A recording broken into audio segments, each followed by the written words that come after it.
What's going on, everybody? Welcome back to Sideline Summit for episode 6. I'm here with my co-host Danny Cole, UPenn's finest. We're going to be talking some NFL Combine, lots of NFL Combine, and latest headlines from the NBA. We're going to be talking how the Nuggets look to be, they're going to be healthy come playoff time, and we're going to be talking John Morant, probably the brightest rising star right now in the NBA. Luka doesn't count, but yeah, we're gonna get right into it. But before that, Danny, how are you doing today? Yo, aside from the dude that just repelled by my window, I'm on the 21st floor for reference. I'm doing great. It's a good morning. It's everything's going good. No, man, that's good stuff, man. But yeah, I would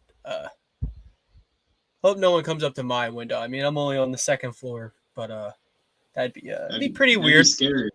That That'd would be pretty definitely be weird. more scary in Delaware County. Yeah, definitely would be weirder in a small town. But yeah, we're just gonna get right into the NFL Combine. And the first thing that I wanted to talk about, there are a lot of guys who, no, of course, there are your guys who don't really need to have a good combine. Aiden Hutchinson does not need to have a good combine. Kyle Hamilton doesn't need to have a good combine. Kayvon Thibodeau might not even need a good combine, but if he does good at like the press conferences and stuff, that would probably boost him back up to number one prospect, availability. But there are people who do need it. Um, there are people who do need it, and just because I just realized what shirt I'm wearing, I'm going to talk about Sam Howell and how I think he needs to have a good combine. They're obviously, no quarterback is getting like a lot of the hype, but I think he is truly getting disrespected.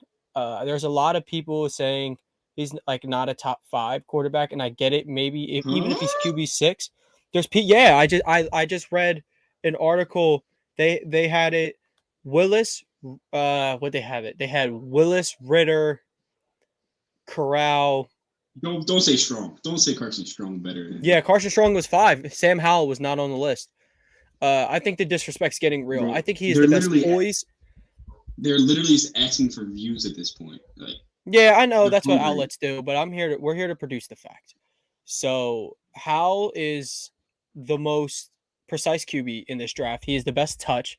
He's probably I the term pro ready is like weird, Stupid. but I think It's stupid to be frank. I think Frankly. he would be the best one out of all of them if they were all to start week 1. If they all had to start week 1, he's coming out playing the best game. That's just what I think. Yo, The I'm not gonna disrespect has to lie. stop. He was a I'm Heisman not gonna lie. finalist and If go ahead, go ahead. if Hal could compete with the Eagles, come on the Eagles and compete with Hurts in the starting job right now. I don't know about that. I think he would certainly beat out Minshew for the backup job, and then maybe if he'll probably push Hurts a tail a little more than probably the other quarterbacks. Um, yeah, but I get your point, but no, he probably wouldn't beat Hurts for a starting job. By the They're way, not gonna Hurts draft him. Hurts is plus But 4,000 MVP odds, so go throw $10 on that, get your money up no, because he's no, winning it. you have to parlay Hurts MVP and Eagles Super Bowl. Oh yes, That's yes, where you're gonna make your money. get your money up. Yeah, so Sam Howell's a prospect that I think should have if he has Honorary a Birds good fan. combine. Honorary Birds fan. Yeah, for I'll allow it. But he's the prospect I think should needs to have a good combine. I also have one more, but I want you to go first. I want you to get yours out the way. There's two guys that I think really need to have a good combine from the wide receiver group. Number one, Traylon Burks. His film really jumps off the tape. But if this man runs a 4.440 at 6'3", 240, and the other guy being Drake London. Drake London 6'5", wins about every jump ball. If he can show that he runs anywhere and somewhere fast in the 40 and have good hands, this man, they both might go in the first round. And I could see upwards 6 receivers go in the first round if this happens. Because Jameson Williams is going to go in the first. Garrett Wilson's going in the first. You don't know. Like, there's so many receivers that are It's a really, lot of really guys. good. Yeah, I really do like this class. It's a lot of guys. Burks and London. They're two big physical. Well, London is certainly physical, but Burks, a lot of the talk on him is like they're like, oh, is he that fast? Well, I mean, if you watch his film, they don't catch him. So I think here's the thing with Burks. Let's say he goes out there. Let's say he let's make it drastic measures. He runs like a 4.57, right? That's not like elite speed, but who cares? Because they don't catch him anyway. You know what I'm You want to saying? know who has the most to Um, lose out of their pro day? who? Or you Garrett mean Wilson, combine? combine. No. I Garrett think Wilson. what I actually want to say was I think Garrett Wilson could really, really up his stock at this combine To if he what? can win. Hear me out. A lot of people question his in and out his speed in and out of breaks, his overall speed. They essentially question his fluidity, which I don't see why Watch the he film. gets open. He gets open. If you watch the film, apparently he looks janky, I guess is the term. But I don't see the same thing. I see someone who gets open. So when he looks fluid, when he's fast, when he's like really good in and out of his breaks at this combine, it's gonna just really solidify him in my eyes as wide receiver one. Even though Burks is probably on top of a lot of people's lists, I think Yo, Wilson's on top of mine. J-Mo and John Mechie are way beyond him when they get back. John Mitchie, I believe Mitchie's not even I think top five according to next gen stats. Obviously, that's not what I'm basing it off of, but no, Garrett Wilson is the best receiver in this draft. I truly believe Yeah, yeah. that. But he's the third best receiver at Ohio State. Well, probably this last year, maybe. We And that's talked all another those thing. receivers. We talked all We didn't those even talk about receivers, right? Olave. We didn't even Not talk nothing about about Olave. Olave. No, We didn't I talk heard. any. What's his name? Sky Moore. He's gonna be a burner in this draft. Yeah. Watch out for that name. But the thing with Olave, I read a scouting report on Olave, and it was um, has a system that helps him get open easier. Is that not the job of a system? Is to Wait. get good plays in, get good routes and separation for your Here's my receivers? question: why is that not the same thing said for Garrett Wilson? They play in the same. Exactly, they're on the same team. I get it. What? Even if you show more attention to Wilson, that doesn't matter. It's not like it's Olave's fault. And anywhere he gets drafted, it's not like he's going to be asked to be wide receiver one. If he got It drafted doesn't to matter Philly, because he's not going to be wide receiver one. Jackson Smith and Jigba clears. No, that my god, I can't wait. I can't wait till when he ends up in Jacksonville, when they had the first overall pick again. But Bro, no, I'm he's playing. gonna be They're gonna have pick Calvin 32. It Johnson. doesn't matter. They're gonna have pick 32. Nah, So they'll probably finish at like the 16 pick. yeah. But honestly, this combined two of our segments into one because we were talking about which receiver will create the most separation in like in the combine, not actually routes. Um, but I said I think Garrett Wilson can prove the most after this if his breaks and his routes and his 40 time maybe looks good. But in terms of who can create the most separation, um, is literally a guy who can create some good separation is Olave, and he's usually in most drafts most mocks. He's kind of like not middle of the pack receiver. Like he's really good, but he's usually like 4 or 5. I think he's really underrated as a vertical threat. Like I like the comparison to Tyler Lockett. And that's like a much safer route to go. I feel like as a receiver sometimes because I don't think Olave will be a one immediately in the NFL. So while being a number two, while being a Tyler Lockett vertical threat type of guy, it could just really help him get off to a good start. And if he can just show the speed, show the hands, combine, I think that will help his stock. Here's my question: who's this year's Jamar Chase? This year's Jamar Chase, I mean, hard comparison. I mean, like Jamar Chase was kind of like Trey Lance, but for receivers. The kid played like 15 games and then yeah, that's it. It was 15 games, and he was still deemed the best receiver in this class. That's Want to hear something nuts. crazy? Jamar gets jammed at the line a lot. Yeah, and in college, I worried for him because I thought he really struggled with that. But it's weird because down the field he was super aggressive, but at the line he wasn't. Um, and that's kind of He's a lot not of thing with fluid at young the receivers. he's not fluid at the line. If he could get his releases down and get off the line smoother, oh my god, the NFL is going to be in for. Yeah, and you know what? Now that we mention it, that's kind of like Jamison Williams. Jamison Williams, when he can get into his route, oh, he's amazing. And I think we know that. Maybe best receiver in the class. But the fact that he struggles with press coverage, I mean, Garrett Wilson also struggles with press coverage, but Jamison Williams, Two brilliant head coaches do this. You know what yeah, they do? Someone struggling with press coverage, you put them to the slot because the linebacker sure is not covering them. Cooper Kupp, Tyreek Hill, they eat in the slot all day. yeah, but those guys are like two of the top like 5 or 6, 7 receivers in the NFL. But no, I get your point. Yeah, but this is an exciting receiver class. I don't care what anyone says. For how like not bad for how mid the quarterbacks are, I think it's a great class because how like competitive it can be year one. Bro, there's at least 4 good linemen, like top tier linemen. Oh yeah, yeah. Like there's Hutchinson, Kayvon Thibodeau, Ajabo. You have Karlaftis. You also even have Trayvon Walker and Jordan Davis. That's 6. that's 6 just D linemen alone, and you mostly named some edges. Jordan Davis is baby. He's I'm baby. hoping obviously Thibodeau and Hutchinson won't be there by the time the Eagles pick. But You man, never I know. think I mean, Thibodeau I could mean fall. I doubt it. I think a team like the Giants will take him regardless of his character issues. Um, Ikem Ekwonu, his odds to go for number 1 overall jumped 200 today. He went from 600 really, to 400. Yeah. that's crazy stuff. I cannot lie. I like how like after you get through a lot of the combine and people's odds can just skyrocket off narratives. Like I don't know, I find that like kind of crazy. Uh, I have to look at his name because I literally just can't pronounce it. Not looking at it. Um, One the edge rusher out of Purdue, George Karlaftis. I literally can't pronounce it unless I'm looking at it.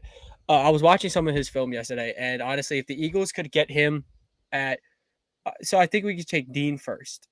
That's such an Eagles And pick, though. It's such an Eagles yeah, pick. I know Karlaftis. he should if he's there for us. I think that's our guy. Obviously, so I would say, all right, maybe him and Dean with the first 2 picks. But then at 19, I was saying, oh, maybe receiver. But man, if we could get one of these corners, if we could No, get one of these corners, here's where I think you go wrong. Ready? So the Chargers and Saints would take a corner if they have one there. They're not going to take a yeah. linebacker. You need to take the corner first and then get the linebacker. Well, we have back-to-back picks. Also, I think they're indifferent between Nakobe Dean and Devin Lloyd. Get both So of if them. they wanted to get that linebacker, Get both of them. I mean, I've seen some mock draft. People say get both of them, and your defense is going to be insane. I look if they were to grab both of them, I don't care. All right, well, that's enough about the NFL Combine, and we got a little bit ran off about the Eagles. But I wanted to talk about. We were going to talk about the Nuggets first, but because John Morant was absolutely electric last night, we'll talk about John Morant first. This is Danny's favorite player, and I must say this kid has like elevated into like this kid. This kid is probably going to be an MVP in the next couple of years. He's not putting to. He's a good team, but what I'm saying is like there are rare guys who can be the best player on a championship team, and I think he can be one of them. Absolutely, I think he could do it this year. Not my favorite, but I think he could do it this year. Shout out his As coach, a Taylor Jenkins. He's a Penn Yeah, alum. talk about that. Yeah, so Taylor Jenkins, Penn alum. He really said John Morant. We had a meeting with him last week. He said John Morant is not treated any more special than anyone else on the team. I felt the cap though. This man definitely treated like a superstar. You saw him gritty after hitting the shot last night. Oh, no, I think I would believe that. Like, and that's how a lot of young, gritty teams, uh, no pun intended, about the grit and grind of Memphis. But no, I would believe him if he said if he treated Ja no differently than everyone else. There are a lot of young guys, but Ja is really special. Now, a topic that just seen on Twitter was, is he better than Luka Doncic? Um, That's um, interesting. No, he's not. He's not at all. But what I do think he is, I Is think he he more put fun to watch? himself. Yeah, Is he more fun to watch? yeah. It depends what you like to see. because a lot of okay, they're kind of similar to like Jokic and Embiid. Jokic or Embiid, you're gonna get the step backs, you're gonna get the post moves, you're gonna get the dunks. You're dunking on people, you're swatting shots. But Jokic plays this brand of basketball where he looks so fat and unathletic, but he does not miss a shot. Like he doesn't miss, and it's so fun to watch because he's so unorthodox. And I think that's how Luka plays. He's very unorthodox and unathletic, but he's dunking on people. He's he's catching 90-foot alley oops and shooting mid ranges out of them. He's dropping 50 bombs. He's doing all this crazy stuff and being the best player on a team. I think Ja is elevated to what I used to think was the tier of young talent in the league was Luca, and then you start your tier two. I used to put Tatum, Zion in there. I think Zion. Zion. Well, let's think he averaged 27 and 7 as a second year in the league. When look, I'm going to tell you right now, when healthy, I think he's in the Luca, not the Luca clear tier, but he's in that second tier. Does healthy consider that he's not weighing 280 pounds? Look, if he was 280 pounds, that'd be great, but I think he's like 350. Um, but no, I think Ja's elevated himself probably a little bit above, um, probably the top of that tier two. Would I say he's better than Tatum? I mean, maybe that system lets him do what he's got to do, and he's a little bit, not a little bit. He is more consistent than Jason Tatum, so I guess that makes him better. But you'll never hear that from me. Um, the kid is a star. He's going to be an MVP. Uh, yeah. But The speaking of more the the more time goes on, it feels like Zion is going to be the biggest what if story in the NFL, in the NBA. It could be. I mean, I don't like the Greg Oden comparisons because Zion has already been better than Greg Oden ever was at any point in his basketball career. Remember Zion's shoe exploded in college? Who's doing that? That's just so impressive. How? He's so explosive. You know what I mean? Like, I don't know. I enjoy watching Zion play, and I hope he gets healthy soon because I don't like injury jokes. Like, they're not cool. They're corny. I hope AD gets healthy soon.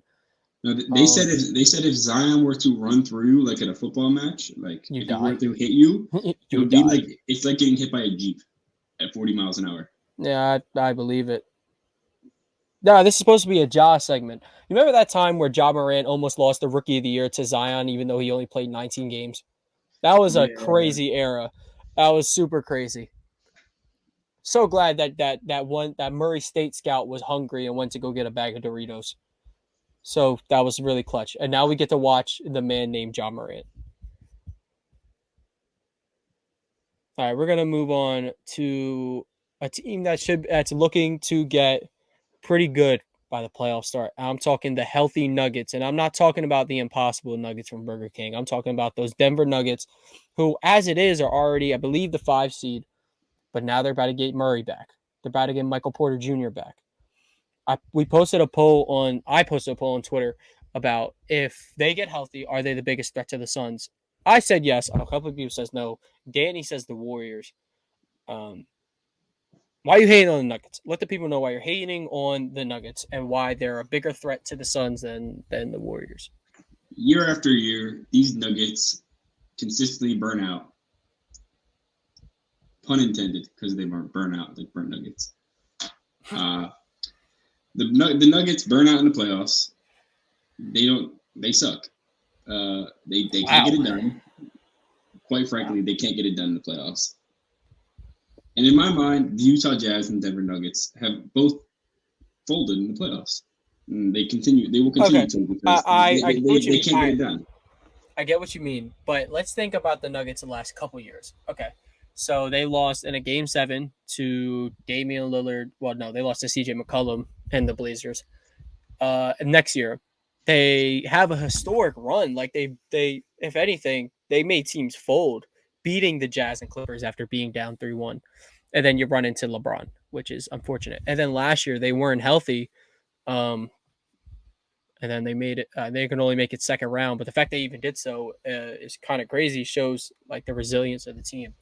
But they'll have a healthy Murray, a healthy MPJ, both super well rested. That could be a problem for some teams. I believe the Jazz are the 4 seed, and I I'm pretty sure if a healthy Nuggets team were to meet the Jazz right now in the playoffs, I think the Nuggets will win. I think the Nuggets will win without them. The Jazz are just how you just described the Nuggets. They are the same way. And shout out to including them in your fraudulent two teams, because they're super fraudulent. Yeah, I don't know. I don't see the Nuggets being the team to beat in the West. I think we're talking about a team, the Suns, obviously. The team other than the Suns to beat in the West, we just talked about them. Memphis Grizzlies. Ja Morant. Think the Grizzlies are a bigger threat to the Suns than a healthy Nuggets? Yeah. I must say, I maybe it's just my lens, but I think that's pretty hot because I don't think the Grizzlies would beat a healthy Nuggets at all. They have no answer for Jokic. You don't know about Steven Adams. Steven Adams, 20 rebounds. Steven Adams will literally go hell and back trying to defend Nikola Jokic. Yeah, I'm excited. I'm excited for them, definitely. Here's the problem. Who on the Nuggets is guarding Ja Morant? Absolutely nobody. Who on the Nuggets or who on the Grizzlies is guarding Jamal Murray or Michael Porter Jr. or Nikola Jokic? You getting the Grayson Allen? Grayson Allen's on the Bucks. Wait, did he get traded? Yeah, he got traded. You didn't remember the thing earlier in the year where he took Caruso out or something, and then the Bucks only suspended him a game. Nope, I don't know. It was really bad. You should probably look it up. But yeah, it was really bad. But that just about wrapped it up. We just talked about some combine, some NBA, some Ja Morant future MVP talk. But we're just gonna leave on one question. How many games would a series between this Sixers team as currently constructed and the Suns go? That's just quick question. Just want to hear your answer. But off the top of your head, go. Sixers in 5. Suns in 6. Wow, completely different ways, but yeah. But that'll wrap it up for this episode. Hopefully, that last question sparks some debate. Let us know what NFL prospects you're looking to look forward to. Your predictions out of the West, just like we were just talking about, and can Ja Morant win an MVP? Forgot the intro. Make sure you support the Sixers myth. Maxey, Embiid, Thibault, and Tobias. Harden. No, not Tobias. Thibault, even though Thibault sucks too. But yeah, I forgot to mention at the start of the pod. I forgot to mention start of the podcast. Shout out to the Belly Up Sports Network or Podcast Network. Them guys really helped us get started, helping us put all of our content on all platforms. So if you're looking to start up a podcast, make sure you get up with Belly Up Network. Make sure you guys subscribe to the YouTube. Make sure you download on Spotify and Apple Podcasts, and make sure you follow the TikTok. We're posting good clips and stuff, good content there, and we're getting a lot of good feedback there. From me and Danny. Make sure you guys have a great day and tune in on all platforms. Stay tuned.